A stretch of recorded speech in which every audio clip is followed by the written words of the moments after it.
कहाँ जा रहे बाजी? ये उस गुप्तचर की चाल है मल्हार। वो हमारा ध्यान भटका कर कहीं और से निकल रहा होगा। फिर तो वो अवश्य ही पीछे के मार्ग से निकला होगा।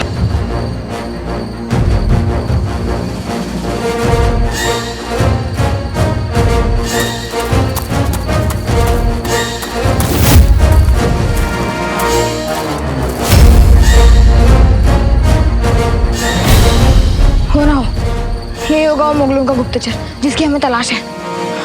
चल।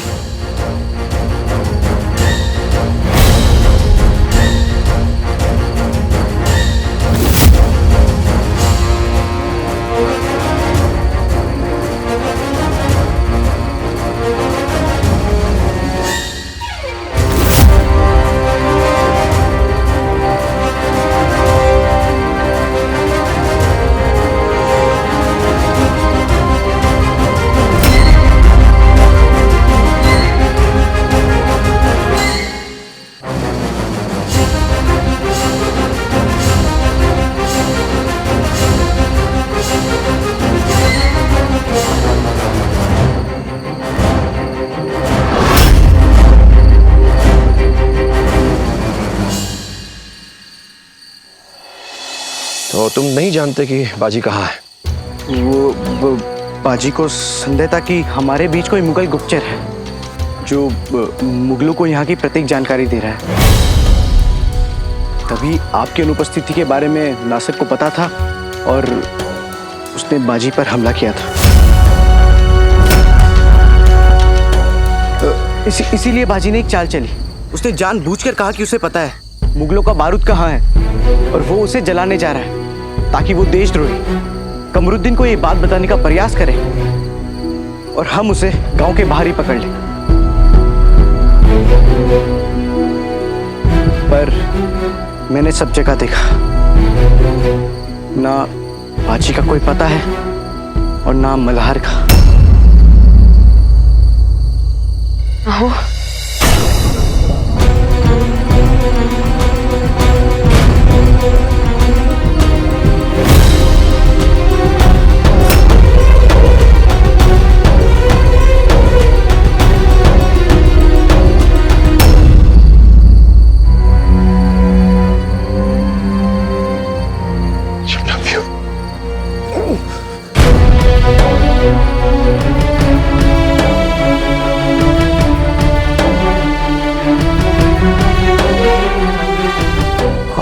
यहाँ क्या कर रही है सरकार? बहू, मैंने हमारे बेटे की जिम्मेदारी आप पे सौंपी थी। कहाँ है मेरा बाजी? सांगा कुठे है?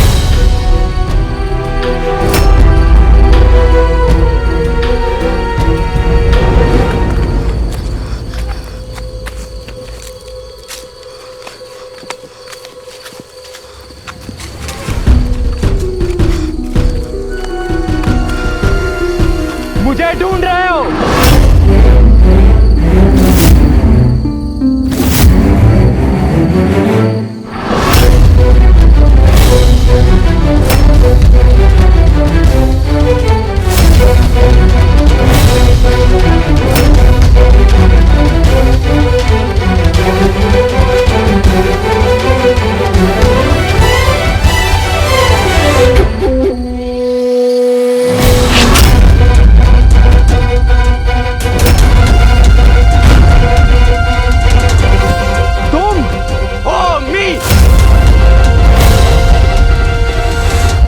सोचा नहीं था ना कि मुगलों के नाम से सर सर कांपने वाला श्रीधर ही मुगलों का गुप्तचर निकलेगा।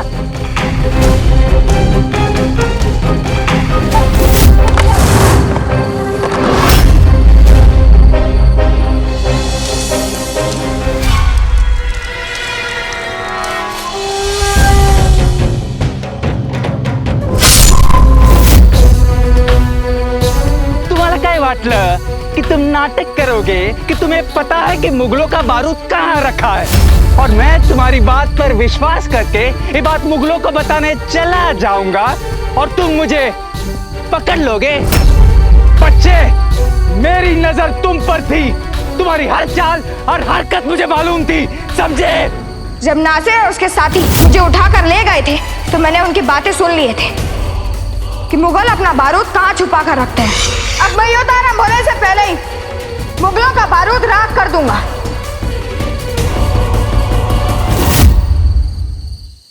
संदेह तो मुझे तुम पर पहले से ही था, बस मैं तुम्हें रंगे हाथों पकड़ना चाहता था।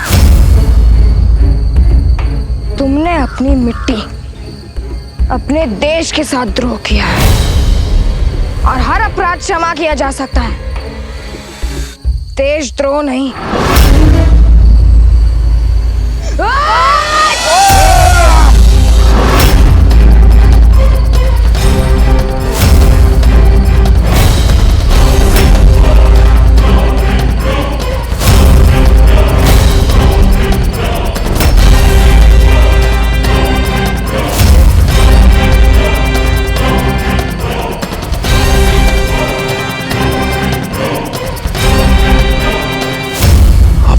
चाहिए था। आप भी तो यहाँ हैं। हम तो यहाँ मातृभूमि का कर्तव्य निभाने आए और मैं मातृत्व का। आप ऐसे भावुक निर्णय लेंगी तो कैसे चलेगा सरकार? यहाँ स्थिति सामान्य नहीं है, युद्ध होने वाला है। अब हम युद्ध लड़ें या आप सबका ख्याल रखें? वो मैं नहीं जानती, बस इतना जानना चाहती हूँ कि मेरा बाजी कहाँ है, कहाँ गया है और क्यों। हट करो ना कहा। केशव, बाजी उस मुगल गुप्तचर को पकड़ने के बाद क्या करने वाला है? उसकी योजना क्या है? देखो, अगर तुम्हें कुछ पता है तो बता दो। बाजी को लगा कि हम मुगलों की तोपों का सामना नहीं कर पाएंगे, इसीलिए वो उस गुप्तचर का प्रयोग करके मुगलों के बारूद का पता लगाकर उसे चुराना चाहता है। क्या? बारूद चुराने गया? बारूद चुराएगा?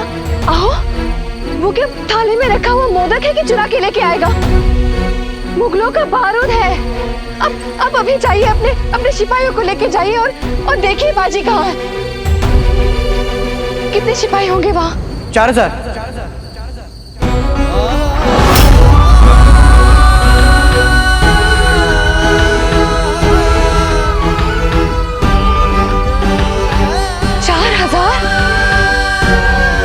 मेरा बेटा अकेला 4000 सैनिकों की छावनी में गया है।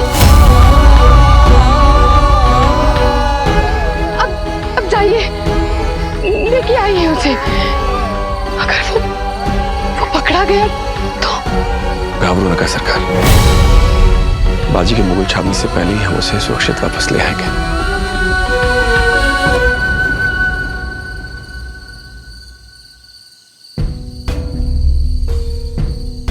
मंदार,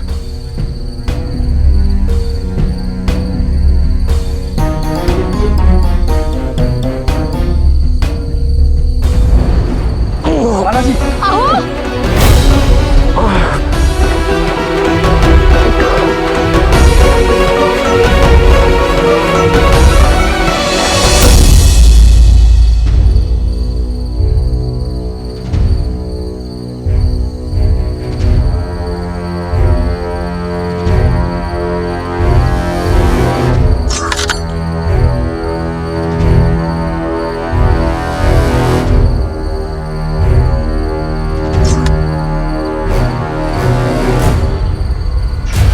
बाजी, तुम इन मुगलों के सामने अपने शस्त्र कैसे डाल सकते हो?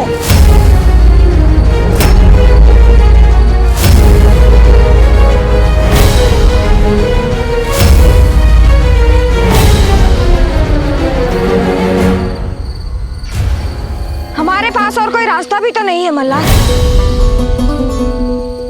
हम दोनों इतने सारे मुगल सैनिकों से नहीं लड़ सकते।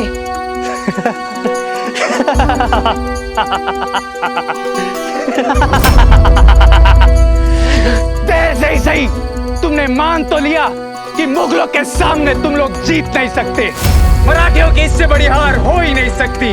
क्या बालाजी विश्वनाथ भट्ट के बेटे ने मुगलों के सामने घुटने टेक दिए।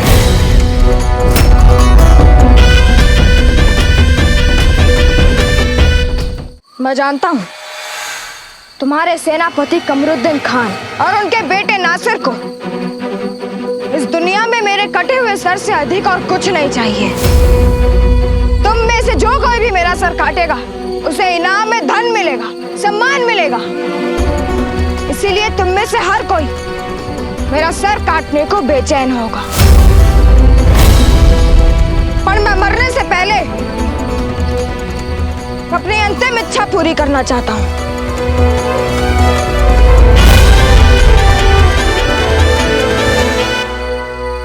कैसी इच्छा? इसकी कोई बात मत सुनेगा, सीधे इसकी गर्दन काट के काम खत्म कर दीजिए। ये और इसका बाप बहुत ही चालाक है, जरूर इसमें इसकी कोई चाल है, जरूर। श्रीधर, देशद्रोही तो तू था ही, अब क्या अपने सभ्यता अपने संस्कार भी भूल गया? तू भली भांति जानता है यदि मरने वाले की अंतिम इच्छा पूरी नहीं हुई तो उसे मोक्ष प्राप्त नहीं होता, उसकी आत्मा भटकती रहती है। और यह जानने के बाद भी तू बाजी के साथ ऐसा कर रहा है, तू ऐसा कैसे कर सकता है श्रीधर? मोक्ष वोक्ष हम नहीं जानते, हम तो हमारे आका का हुक्म जानते हैं और हमारे आका का हुक्म है इस लड़के की मौत।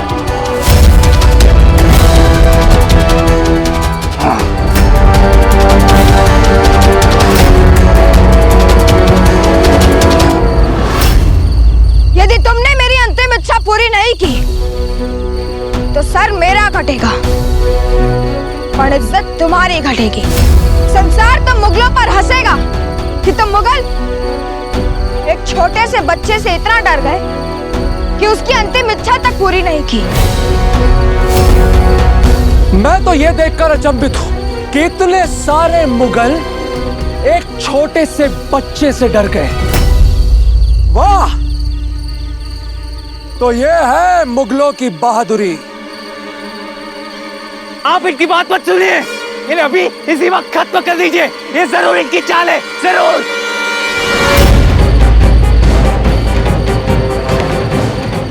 बोल लड़के, तेरी आखिरी ख्वाहिश क्या है?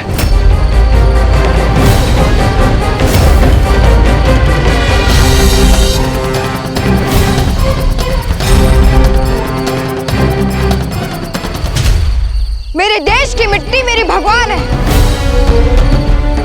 और मेरी अंतिम इच्छा यह है कि मैं मरने से पहले सर से लेकर पांव तक अपनी देश की मिट्टी में स्नान करना चाहता हूँ। मेरी भी यही इच्छा है कि मेरा शरीर सर से लेकर पांव तक मेरी मातृभूमि की मिट्टी से रंगा रहे।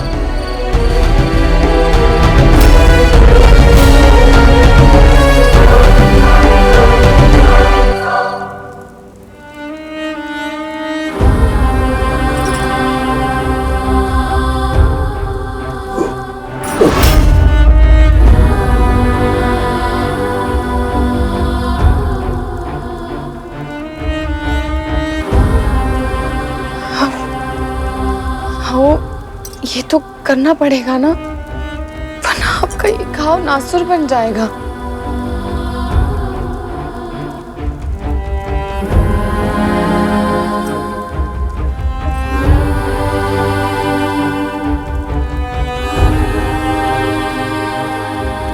चन्ना भाऊ, भ्यू, तू डर मत। तुझे याद है आने से पहले तूने आई को वचन दिया था कि चाहे कुछ भी हो जाए तू डरेगी नहीं, और अब तू अपने वचन से पीछे नहीं हट सकती।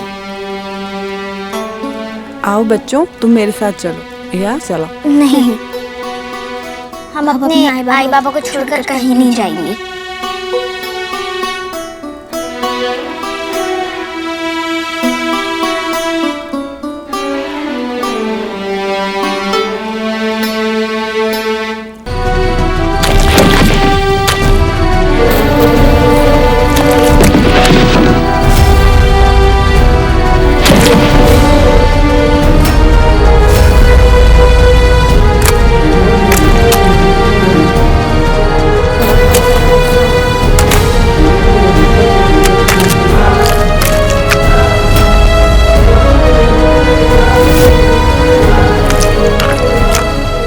भक्त मराठी मिट्टी के पीछे पागल है। मिट्टी के लाल, अब मिट्टी में मिलने के लिए तैयार हो जा।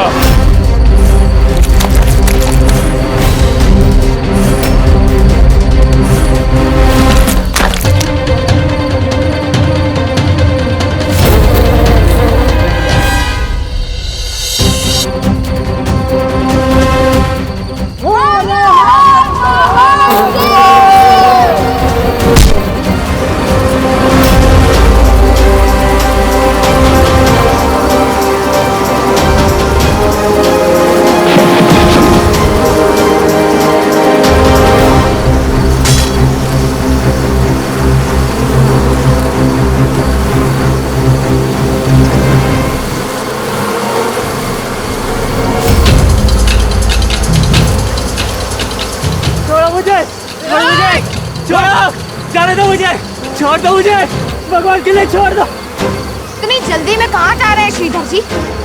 अभी तो आपका हमारा एक आवश्यक काम करना बाकी है।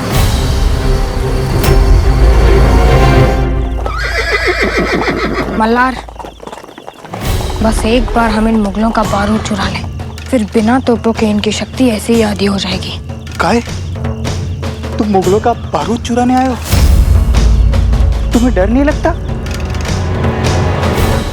मेरे जीवन में डरने का समय नहीं है, इसीलिए मैं डरता नहीं, सिर्फ करता हूँ, समझ ला? और तुम्हारे जीवन में डरने का भी समय है और मरने का भी, इसीलिए बिना मुंह खोले चुपचाप चलो। चलो।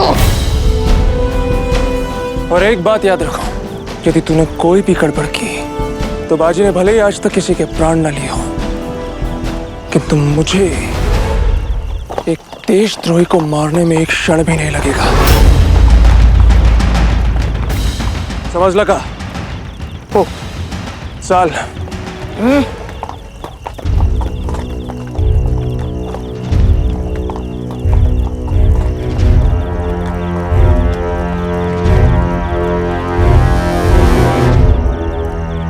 मैं यहाँ के सुरक्षा प्रमुख से मिलने आया हूँ। हमें सख्त ताकीद दी गई है, जनाब कमरुद्दीन साहब के हुक्म के बिना कोई अंदर दाखिल नहीं हो सकता। भगवान के लिए ऐसा मत करो। अब यदि तुम लोगों ने मुझे सुरक्षा प्रमुख से मिलने नहीं दिया तो बहुत बड़ी गड़बड़ हो जाएगी। मुझे उन्हें जनाब नासिर साहब का एक बहुत ही जरूरी पैगाम देना है। क्या पैगाम है, हमें बताओ। अब ये बात बहुत ही गोपनीय है, मैं सिर्फ उन्हें ही बता सकता हूँ। इस पर एतबार नहीं ना सही, कम से कम हम पर तो होना चाहिए। तुम कौन हो?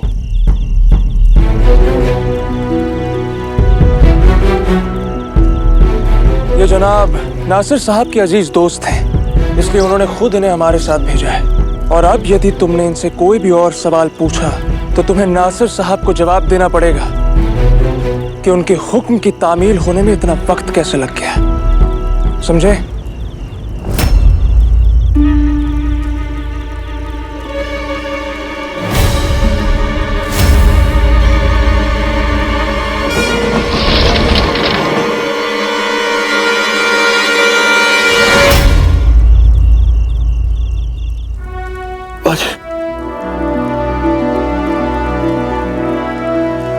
बाबा, भीयू, तू बाबा के पास रुक, हम आई को बताकर आते हैं कि बाबा को होश आ गया।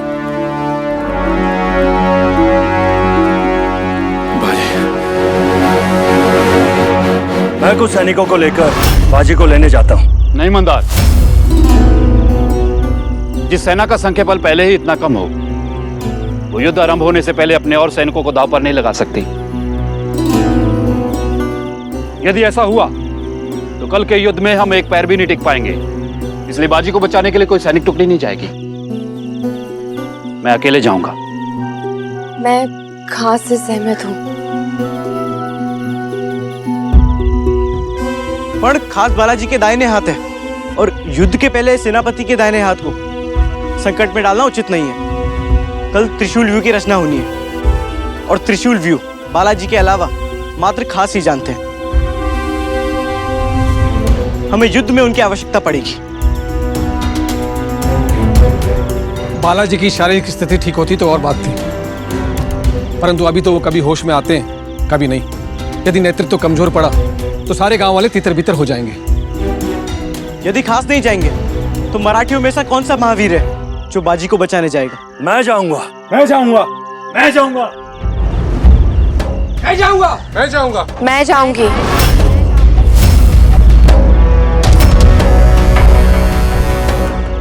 अपने पुत्र को बचाने मैं जाऊंगी।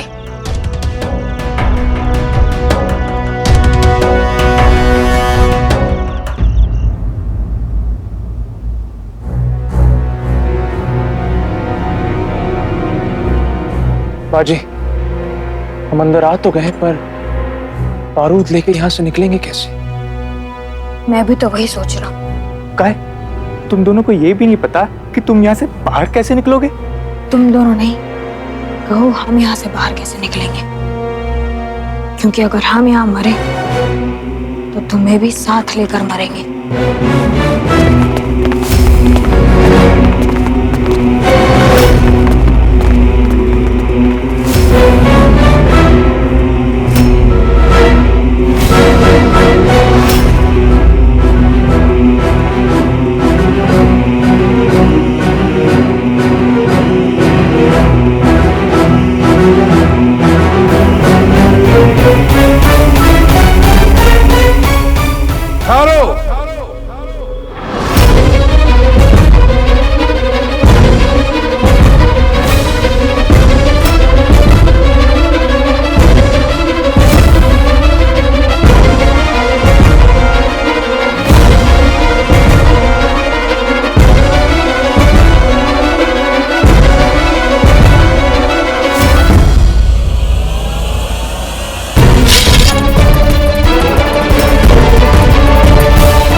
कौन हो तुम? और तुमने हमें झुककर सलाम क्यों नहीं किया? मैंने पूछा, तुमने हमें झुककर सलाम क्यों नहीं किया?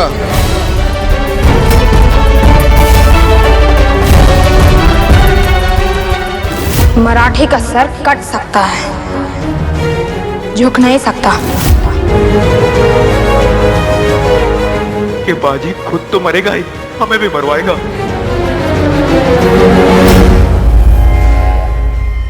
कौन हो तुम?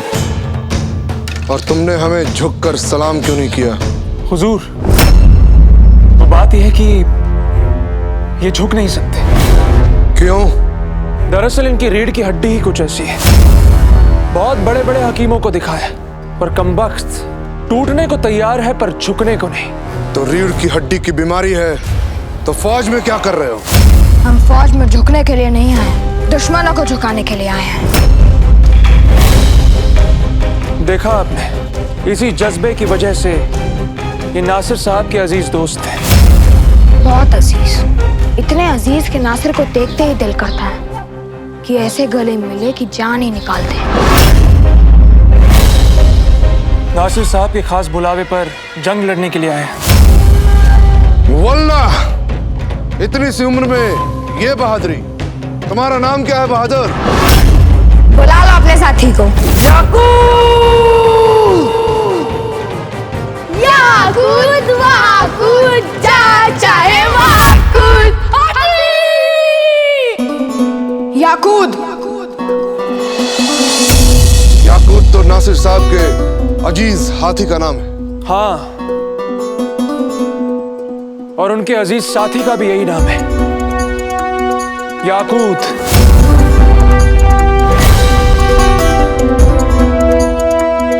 जिस तरह से वो नासिर के करीब रहता है, बिल्कुल उसी तरह मैं भी उनके करीब आना चाहता हूँ।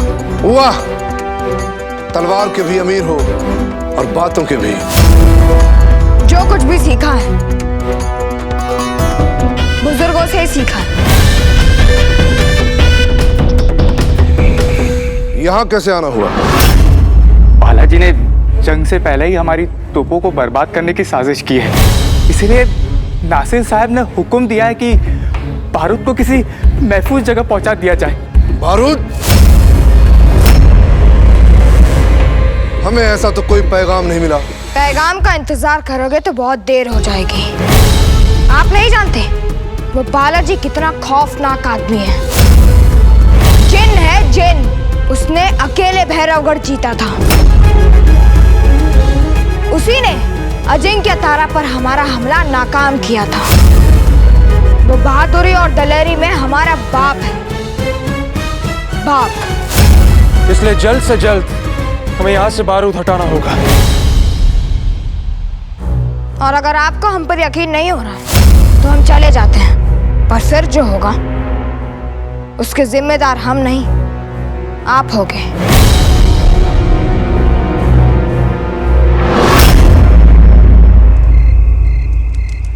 आई, तू ऐसा नहीं कर सकती। ये हमारा गांव नहीं है। यदि वो थोड़ी देर लौटे नहीं तो तू उन्हें अकेले ढूंढने निकल जाएगी। चिमना, यदि तू गई और तुझे कुछ हो गया तो? अगर मैं नहीं गई और तेरे भाव को कुछ हो गया तो? बाजी को मेरी आवश्यकता है चिमना। उसके साथ श्रीधर नाम का एक मुगल गुप्तचर है जो हमारे गांव के बालू जैसा नहीं है कि बाजी ऐसे उसे मूर्ख बनाकर वापस लौटा है। जो देश से विश्वासघात कर सकता है, कुछ भी कर सकता है। कल्ला, मुझे जाना होगा चिमना।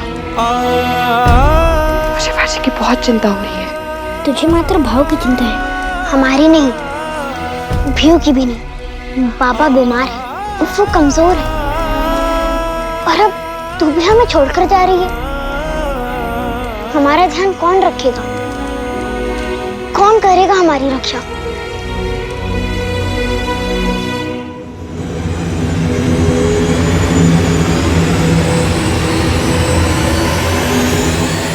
ठहरो।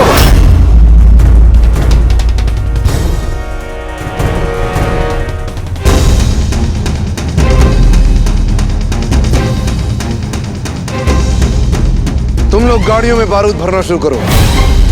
तब तक हमारा एक सिपाही नासिर साहब से इस हुक्म की तस्दीक करके लौट आएगा, और जब तक वो लौटेगा नहीं तब तक बारूद अपनी जगह से हिल नहीं सकता। नासिर साहब को तकलीफ देने की क्या जरूरत है? चुप रहो। हम मुगलों को क्या करने की जरूरत है और क्या नहीं, वो हम तय करेंगे। तुम्हारे जैसे बेवकूफ नहीं। तुम अपने लोगों के गद्दार हो, और गद्दार गुलाम बन सकता है, साथी नहीं। तुम लोग जाकर गाड़ी में बारूद भरो, इनकी मदद करो।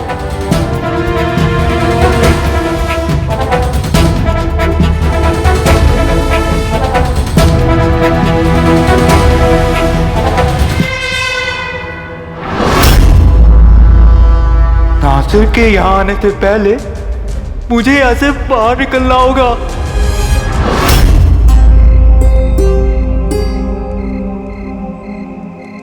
माँ भवानी, आज तूने मुझे बड़ी कड़ी परीक्षा में डाला है। वहाँ बाजी को मेरी आवश्यकता है और यहाँ इन दोनों को भी। मैं एक साथ दो स्थानों पर तो नहीं हो सकती ना माँ, पर तू तो हर जगह विद्यमान है। इसीलिए मेरे इन दो बच्चों को तेरे पास छोड़ के जा रही हूँ। एक माँ दूसरी माँ पर विश्वास कर रही है। उस विश्वास की लाज रखना माँ। जब तक मेरा बाजी अपनी माँ की दूध का और इस मातृभूमि का ऋण नहीं उतार देता, उसकी रक्षा करने में मेरी सहायता करना माँ।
जनाब कमरुद्दीन खान साहिब अपने शहजादे नासिर साहिब के साथ बारूद के गोदाम का मुआयना करने आ रहे हैं।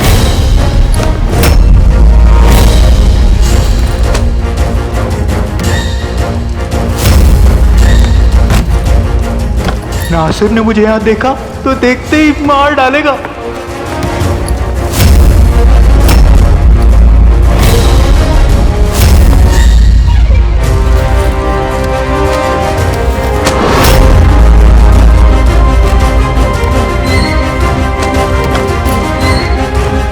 देखा, मैंने कहा था ना कि बारूद पर खतरा है, इसलिए अपनी निगरानी में बारूद को यहाँ से हटवाने के लिए कमरुद्दीन खान साहिब खुद यहाँ आए हैं। चलो चलो चलो, जल्दी जल्दी हाथ चलाओ। खान साहब के काम में देर नहीं होनी चाहिए, मैं उनका इस्तकबाल करता हूँ। बाजी, अब कैसे निकलेंगे यहाँ से, और वो भी बारूद लेकर?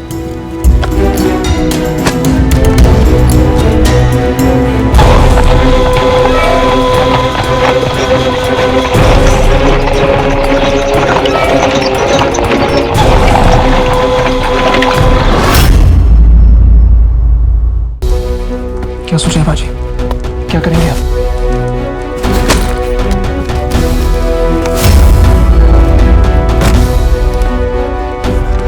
जब हनुमान जी लंका से सीता माता को उठाने में कामयाब नहीं हुए थे तो उन्होंने क्या किया था?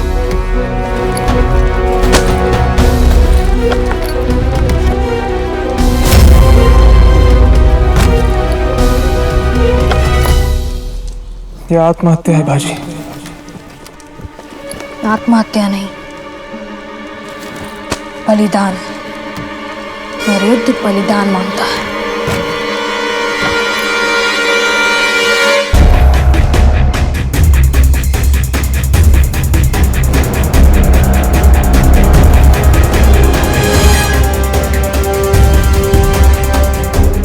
चल मल्हारी, चल मुझे बाजी के पास लेके जा। चल।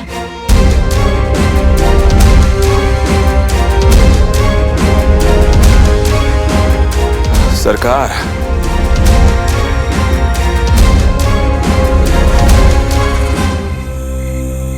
जीवन के व्यापार में आधी पूंजी मंजे अपने प्राण दांव पर लगाने जा रही हैं। इस साझेदार से बिना पूछे आप हमसे हमारी जान दांव पर लगाने के लिए कह रहे हैं। पराई चीज बिना पूछे दांव पर कैसे लगाए धराज? पराई चीज मंजे हमारी जान पर किसी और का अधिकार है। हाँ बोलने से पहले हमसे आज्ञा लेनी पड़ेगी। हम आपको इस तरह मुगल छावनी में जाने की अनुमति नहीं दे सकते। आपको रुकना होगा। आज आपकी पत्नी रुक सकती है, एक मां नहीं। मत रोकिए मुझे। बाजी की जितनी चिंता उसकी मां को है, उतनी ही चिंता उसके पिता को भी है। जानती हूँ, प्रणा भी आप सिर्फ उसके पिता नहीं है, यहाँ के सर सूबेदार हैं, इस युद्ध के नायक हैं। मैं तो मात्र एक माँ हूँ। आपके ऊपर यहाँ के हर सैनिक की जीवन रक्षा की जिम्मेदारी है, मगर मुझ पर सिर्फ मेरे बेटे की जीवन रक्षा की जिम्मेदारी है। और यदि एक माँ एक सर सूबेदार के कर्तव्य के बीच में नहीं आ रही, तो एक सर सूबेदार को भी एक माँ के कर्तव्य के पीछे नहीं आना चाहिए। जाने दीजिए मुझे।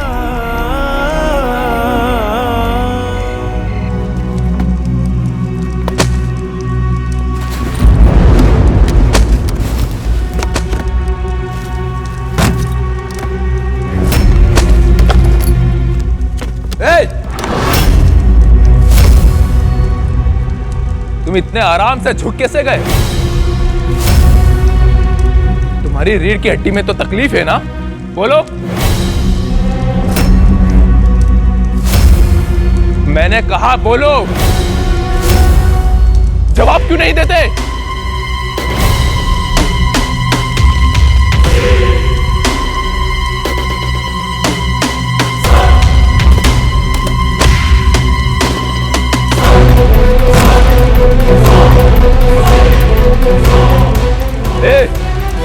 मैंने कहा बोलो।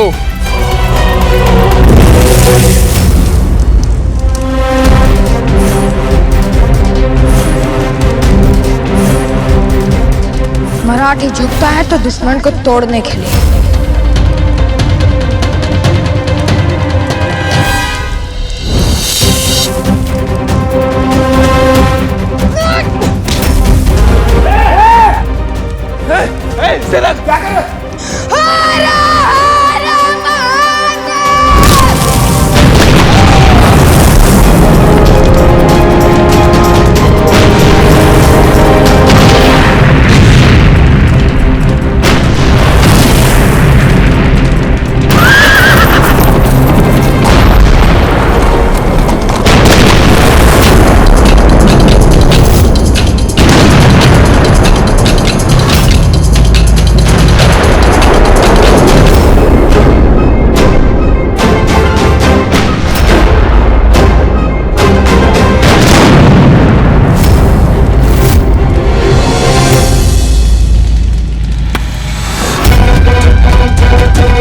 मशाल कहीं जाए और आग ना लगे, ऐसा तो कभी हो ही नहीं सकता।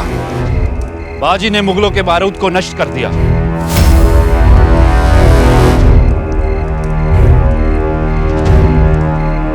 आहो, इस धमाके के बाद तो वो बाजी को बिल्कुल नहीं छोड़ेंगे। मुझे उसके पास जाना है, मुझे उसके पास जाना ही होगा। हम आपको जाने नहीं देंगे सरकार। यदि आपको कुछ हो गया तो चिमना नहीं बेहू, उनका क्या होगा?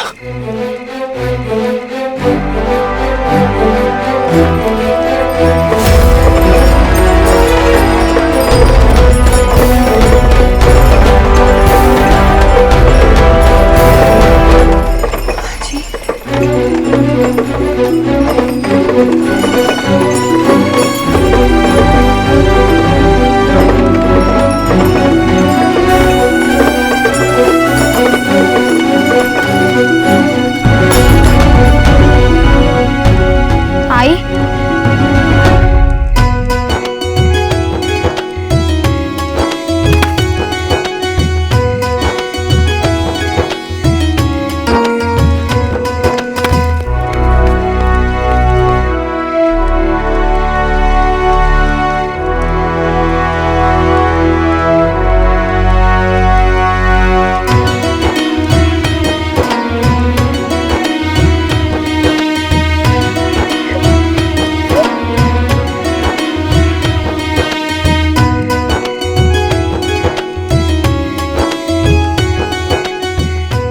आई, तेरी बहुत याद आ रही थी मुझे भी।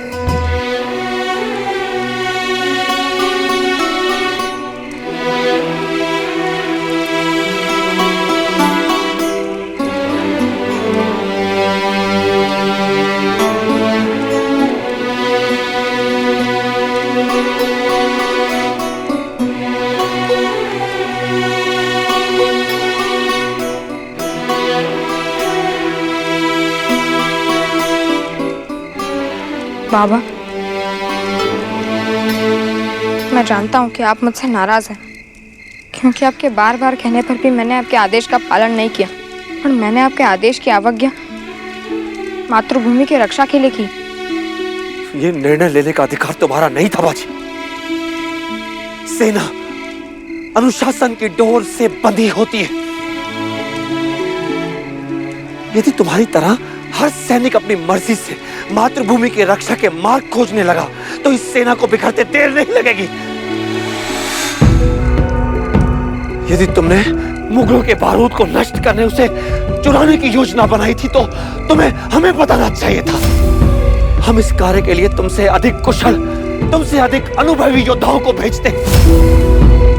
तुम मुगल खेमे से अपने कौशल के कारण नहीं, अपने भाग्य के कारण बचकर लौटे हो। मैं अनुशासन और आदेश दोनों का महत्व जानता हूँ, पर मातृभूमि के आह्वान के आगे अनुशासन भी छोटा पड़ गया और आदेश भी। मुझे युद्ध जीतने का मात्र एक ही मार्ग समझ आया।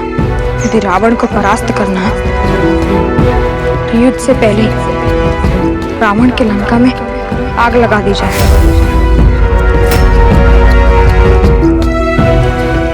और मैंने आग लगा दी।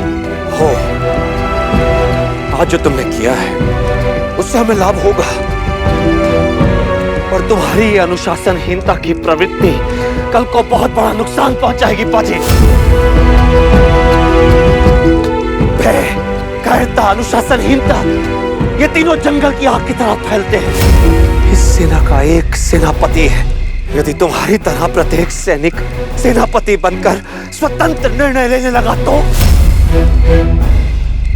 नहीं बाजी, इसकी अनुमति हम तुम्हें नहीं देंगे। तुमने अनुशासन तोड़ा है आणि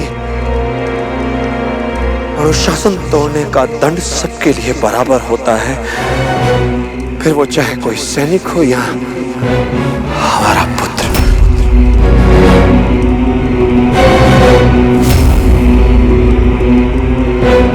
हम तुम्हें सेना से निष्कासित करते हैं।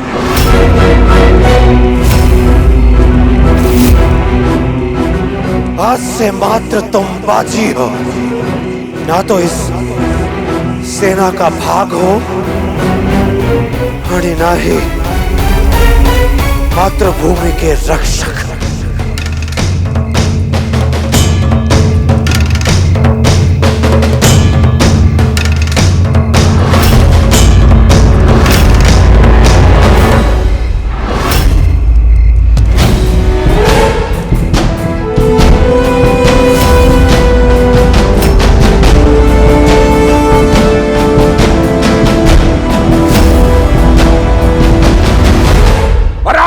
हमारा बारूद तो उड़ा दिया, मगर भूल गए कि आग से आग नहीं बुझती। हमारे सीने में लगी हुई इंतकाम की आग और भड़क पड़ी है। मराठी अपने मुल्क के लिए मरना जानते हैं, मगर हम नहीं जानते, हम सिर्फ मारना जानते हैं। वो सोचते हैं कि उन्होंने हमारा बारूद खत्म करके शेर के पंजे काट दिए हैं। अरे बकरियों के लिए तो शेर की दहाड़ ही काफी है, पंजों की जरूरत ही नहीं पड़ती। कल हर मराठी को मौत के घाट उतार के उनकी ये गलतफहमी दूर करेंगे।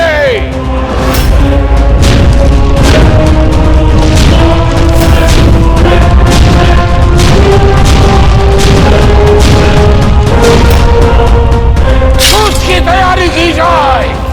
अल्लाहू अकबर, अल्लाहू अकबर, अल्लाहू अकबर, अल्लाहू अकबर, अल्लाहू अकबर, अल्लाहू अकबर, अल्लाहू अकबर, अल्लाहू अकबर, अल्लाहू अकबर, अल्लाहू अकबर, अल्लाहू अकबर, अल्लाहू अकबर।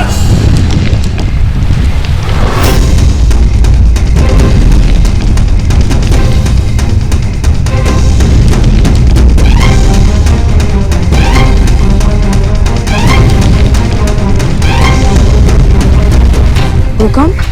ये भूकंप नहीं है, युद्ध की आहट है। सेना अपना व्यू रच रही है।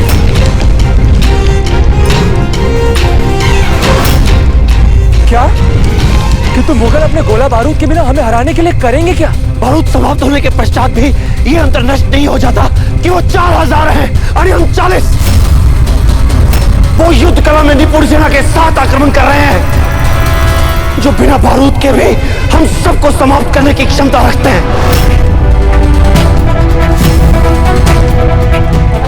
कूच करने की तैयारी कीजिए।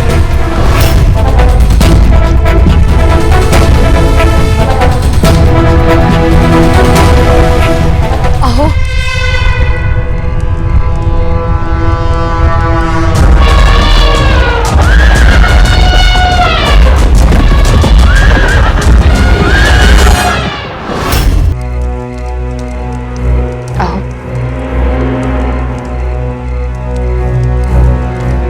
अनुशासन तोड़ने का दंड सबके लिए बराबर होता है, फिर वो चाहे कोई सैनिक हो या हमारा पुत्र। हम तुम्हें सेना से निष्कासित करते हैं।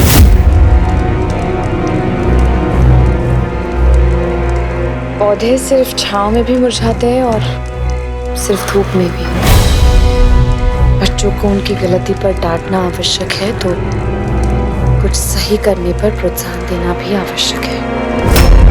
प्रोत्साहन देना तो दूर, बाबा ने तो मुझे मेरे लक्ष्य की ओर अपना पहला कदम बढ़ाने से ही रोक दिया। आखिर क्यों? सेना आनी भीड़ में अंतर मात्र अनुशासन का होता है सरकार। आज यदि हम बाजी को दंड नहीं देते तो हमें किसी और सैनिक को उसकी अनुशासनहीनता के लिए दंड देने का कोई नैतिक अधिकार नहीं रहता।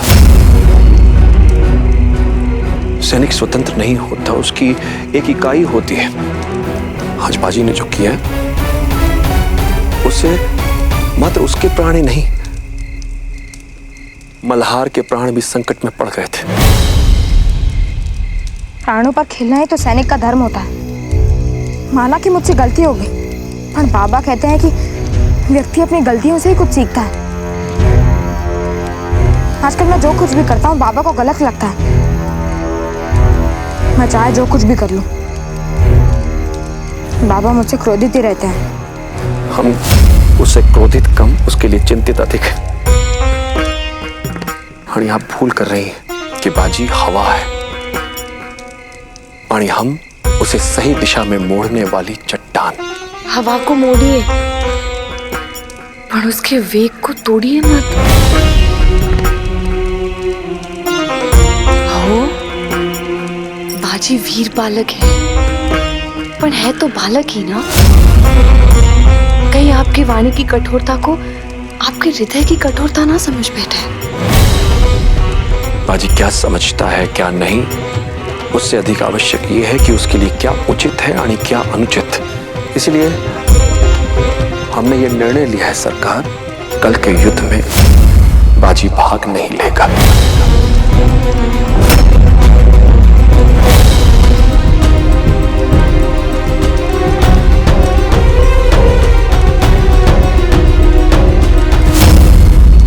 ये दौलताबाद अच्छी जगह नहीं है, यहाँ सब लड़ते रहते हैं। बाबा और भाऊ भी, और बाबा और आई भी। भाऊ, अब आपको किस बात की शिकायत है? आपको लगता है कि बाबा आपसे प्रेम नहीं करते? अरे बाबा तो जब मूर्छित थे तभी भी वो बस आप ही का नाम ले रहे थे, और आई तो आपके पास आने के लिए हमें सासवड़ में छोड़ने को भी तैयार थी। सच तो ये है कि इस पूरे घर में सबसे ज्यादा प्रेम आप ही से किया जाता है।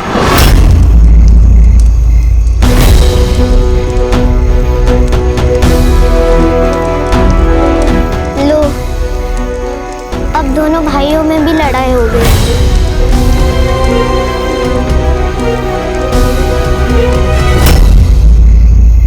बुरहानपुर में औरंगजेब ने किले की सुरक्षा के ऐसे प्रबंध किए हैं कि हम अंदर नहीं जा सकते, पर हमने भी किले के बाहर ऐसा घेरा डाला है कि मुगल सैनिक बाहर नहीं आ सकते।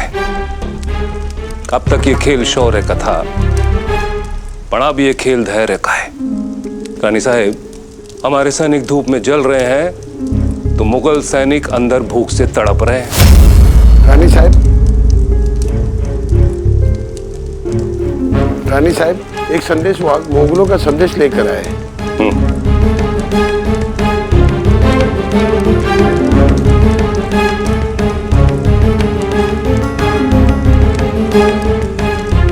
मोहतरमा तारा रानी साहिब की खिदमत में बादशाह औरंगजेब का सलाम पहुंचे।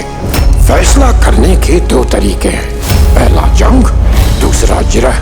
जंग तो बहुत वक्त ले रही है रानी साहिब, तो जिरह करें। सियासत ने जंग पैदा की थी, अब सियासत ही इस जंग को खत्म करेगी।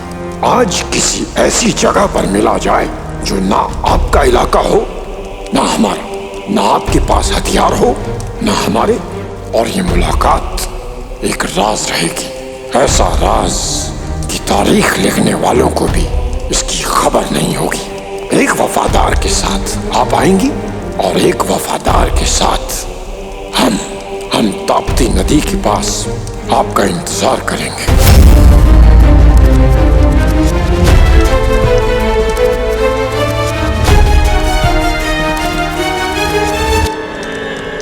बादशाह सलामत। अगर हम ये जंग जीते नहीं हैं तो हारे भी नहीं हैं। एक मामूली सी मराठी औरत के सामने हम अपने घुटने नहीं टेक सकते। सियासत और जंग में एक फर्क है। जंग में दुश्मन को हराया जाता है और सियासत में जीता जाता है। लोग तलवार से भी काटते हैं और जबान से भी। फर्क सिर्फ इतना है कि जबान से कटने वाले को ये भनक ही नहीं लग पाती कि कब उसका सर धड़ से अलग कर दिया गया।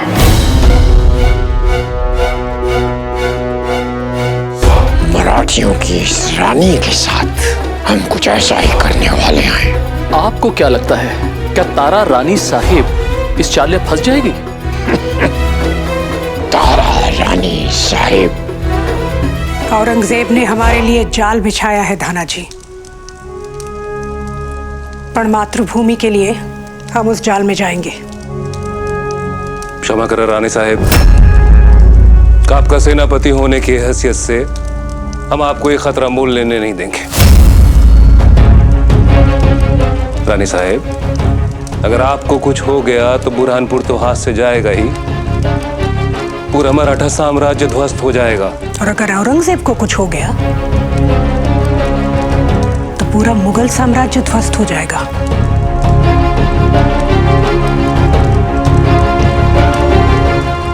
रही दी गज डोल मही गिरे लोल सागर खरे भरे माने हरस सब गंधर्व सूर्य मुनि नाग किन्नर दुख करे।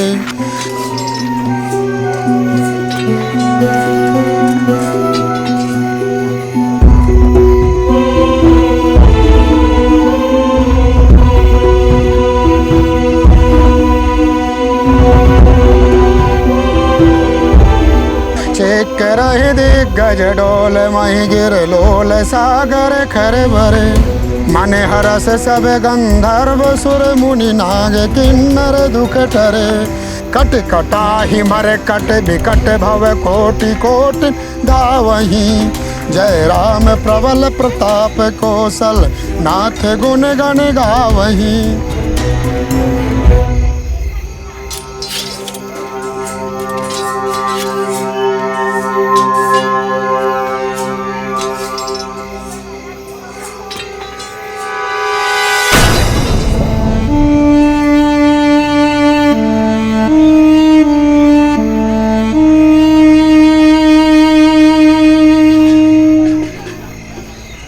बाजी,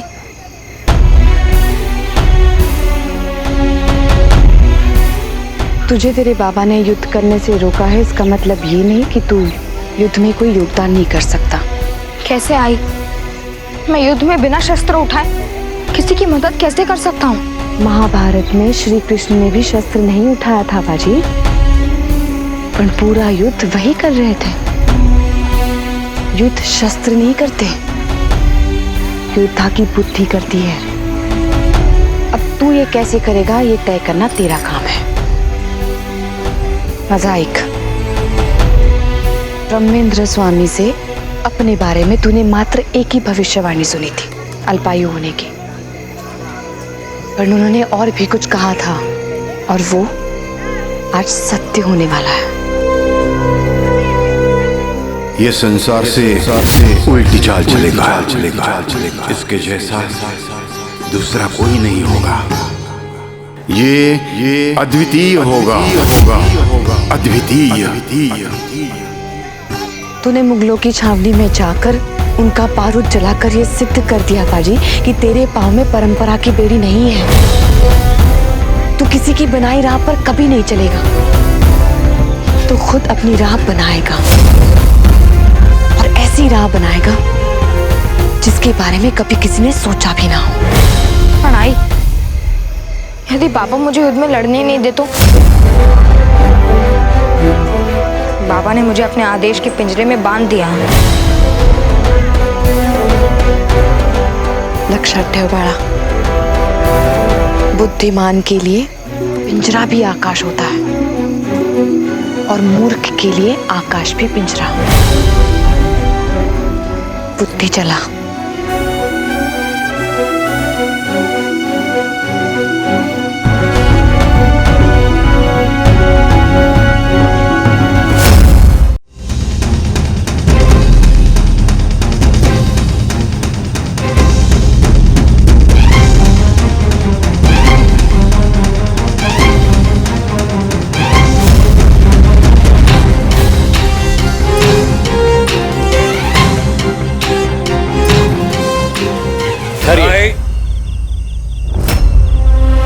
रानी साहब को कोई हाथ नहीं लगा सकता और हमें भी बादशाह सलामत की हिफाजत करने से कोई नहीं रोक सकता है। जिनकी आंखों में धोखा होता है उन्हें संसार में हर कोई धोखेबाज नजर आता है।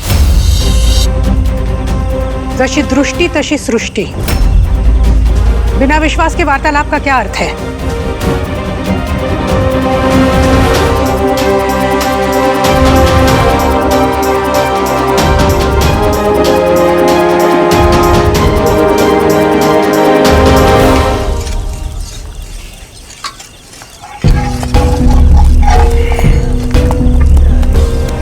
ये गोफन, बर्ची, चक्रा उस सेना का मार केवल कुछ ही समय तक रोक सकते हैं, किंतु यदि एक बार हम उनके बीच प्रवेश कर गए, उसके बाद जब तक खास नासिर को पकड़ नहीं लेते, इतने सारे मुगल को केवल अपने तलवार के बल पर रोकना असंभव सी बात है।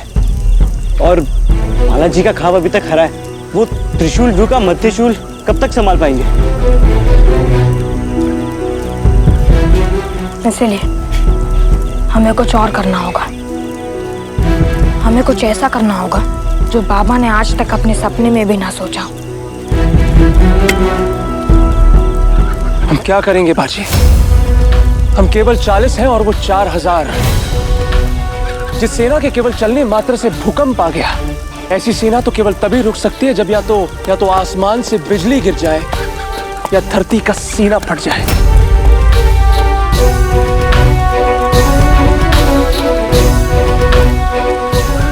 अब ऐसा ही होगा मल्हार। हमें युद्ध भूमि में धरती का सीना चीरकर ज्वालामुखी फाड़ना पड़ेगा। तुम क्या सोच रहे हो बाजी? अतिपति बेग बुलाए आए, जूधब जूत नाना बरन अतुल बल, भानर बाल बरूद।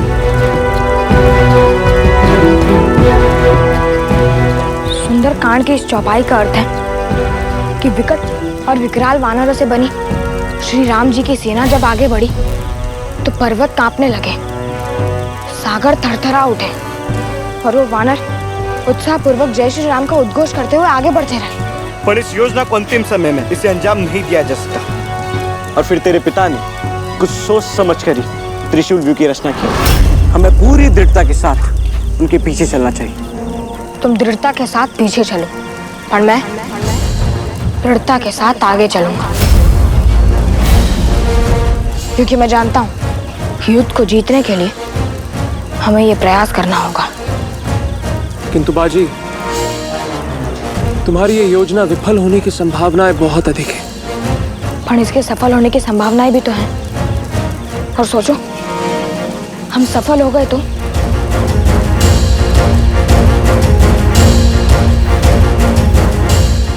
मैं नहीं जानता कि जो मैं कर रहा हूं वो सफल होगा भी या नहीं।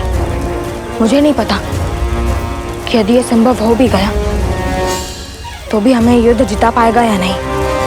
और मुझे इतना पता है कि अपनी मातृभूमि की रक्षा के लिए हर कठिन को सरल, हर असंभव को संभव करके रहूंगा। और अगर नहीं कर पाया तो उसके प्रयास में मारा जाऊंगा।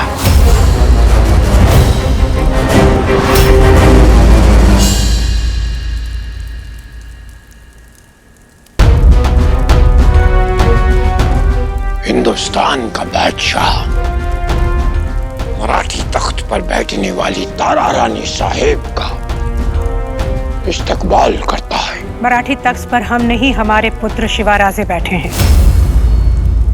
राजा वो हैं, हम मात्र उनकी माँ हैं। हमारा स्थान उनसे बहुत नीचे है बादशाह सलामत। पतंग हवा में उड़ती जरूर है, मगर उड़ाने वाला नीचे ही होता है, जमीन पर। दुनिया जानती है कि मराठी हुकूमत, मराठी सल्तनत में पत्ता भी आपकी मर्जी के बगैर नहीं हिलता। राजे तो अभी बच्चे हैं, पतंग की डोर तो माँ के हाथ में है। क्यों?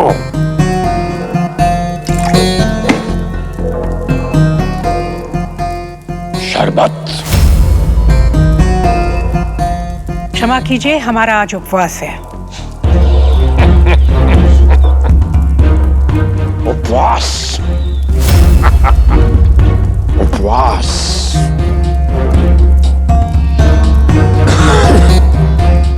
उपवास नहीं है, पर रानी साहेब विश्वास भी तो नहीं है।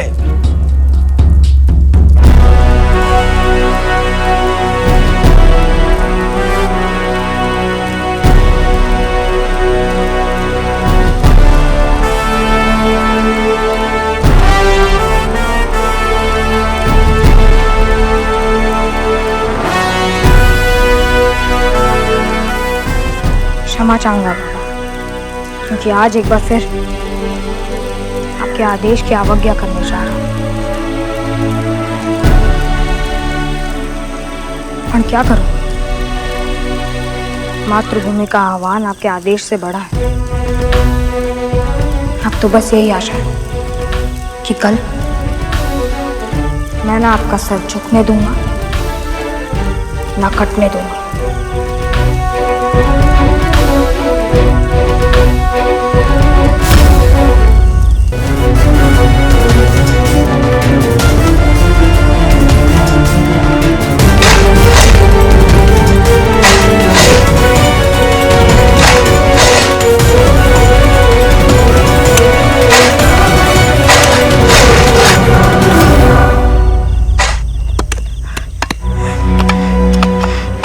हमें अलग अलग बटकर आसपास के सभी गांव में जाना होगा और फिर सूरज की पहली किरण के साथ हमें अश्वशाला में मिलना होगा।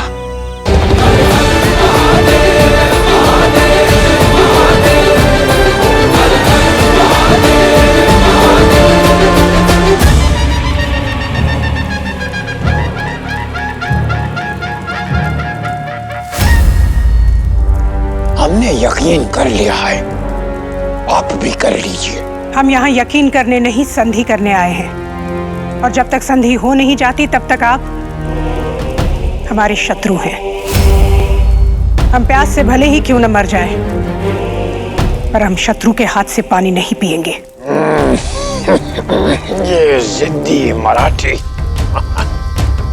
आप दुश्मन हैं, फिर भी हम आपकी इज्जत करते हैं, क्योंकि एक औरत होने के बावजूद आपने हिंदुस्तान के बादशाह को टक्कर दिया है, जबकि जंग के मैदान में उतरना औरतों का काम नहीं। इज्जत तो हम भी आपकी बहुत करते हैं बादशाह सलामत। इस उम्र में भी आप अच्छी टक्कर दे रहे हैं हमें, वरना जंग के मैदान में बुजुर्गों का भी क्या काम है। वाकई आपकी तलवार की ताकत आपकी जुबान से छलकती है और आपके इरादे आपकी आंखों से। इरादा तो आपको कैद करने का है रानी साहिब। इस इरादे से यहाँ का बच्चा बच्चा वाकिफ है। फिर भी आप हमारे बुने हुए जाल में फंसने के लिए चली आई। अगर आपने हमें धोखा दिया तो हम आपके प्राण लिए बिना यहाँ से नहीं जाएंगे। आपके नजरिए से हम आपकी जाल में फंस गए हैं और हमारे नजरिए से आप हमारे जाल में फंसे हुए हैं। आप ये मत भूलिए कि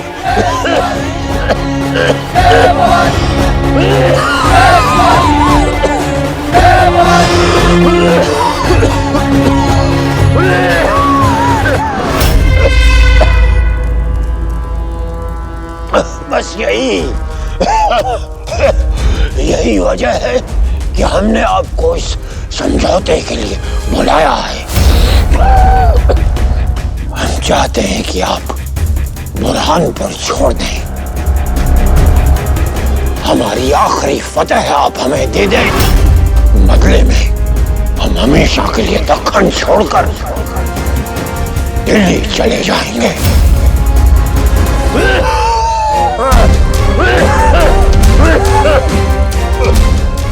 नहीं,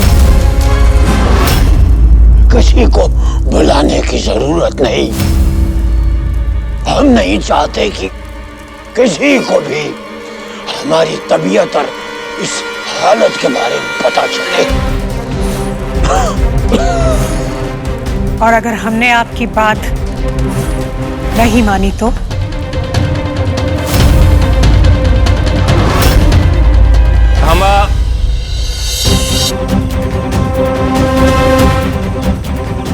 या तो हम दोनों अंदर जाएंगे या वो दोनों बाहर आएंगे, वो भी सही सलामत।